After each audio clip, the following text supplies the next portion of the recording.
Hunter Biden back in court for the final hearing before his June 3rd trial on federal firearms charges. The president's son pleaded not guilty to 3 firearms charges last October. After a plea deal with prosecutors fell apart, he does face up to 25 years in prison if convicted. Earlier this week, a federal appeals court refused to delay the trial, which is now set to start June 3rd. NewsNation's Joe Connell is live in Wilmington, Delaware. And Joe, we now have a better idea of what evidence will and will not be allowed when this trial finally starts. Yeah, we do. And that was the focus of this pretrial hearing today.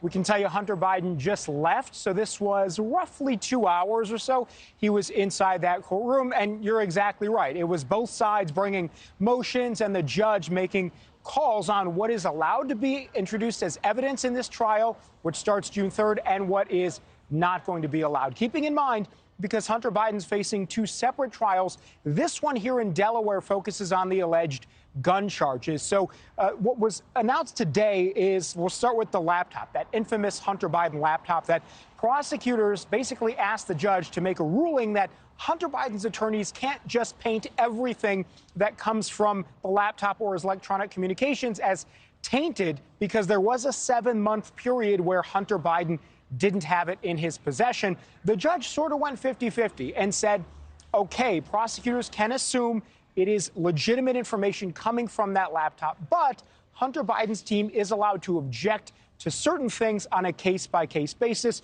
So both sides got a little bit there. The prosecution also asked the judge to make sure that Hunter Biden's legal team is not allowed to bring up the fact that these charges were not brought in 2018, closer to when these alleged crimes happened, rather being brought up now because they were in some ways politically motivated. She said, yes, that is fine. That's a win for prosecutors. But Hunter Biden's legal team also got a couple of specific wins, one being that we know prosecutors are going to bring up things about his book. Specifically, his book describes in detail his very public struggle with drugs and addiction.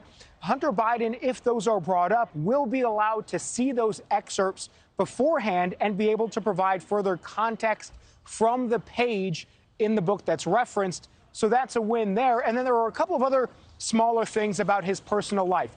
The prosecution is not allowed to go in detail about, quote, lavish lifestyles of Hunter Biden. They're not allowed to talk largely about his other trial that he's facing in California.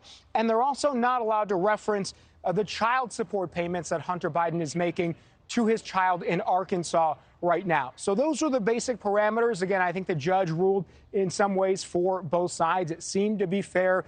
There weren't serious objections from either side. Hunter Biden seemed pretty stoic basically the entire time in that courtroom. Couple of bits of discussion between he and his attorneys. And remember, we're going to see him again here on June 3rd. That is when this trial begins. It'll begin with a jury selection, as all of them do.